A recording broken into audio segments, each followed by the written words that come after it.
पुण्याच्या शिवशाही बसमधील अत्याचार प्रकरण आरोपी दत्तात्रय गाडेला शिरूर तालुक्यामधील एका गावामधून अटक करण्यात आलेली आहे।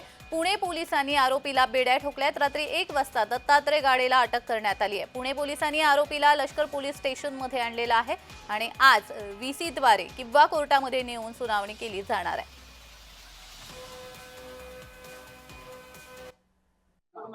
पुढचं जे काय इन्व्हेस्टिगेटिंग ऑफिसर जे आहेत ना नेमकं सांगा ना काय झालं ताब्यात आहे। पुढची प्रक्रिया जी चालू राहील। कसा सापडला तो पण तुम्हाला माहिती मिळेल। इतर काही माहिती आता देता येणार सर नाही। त्याने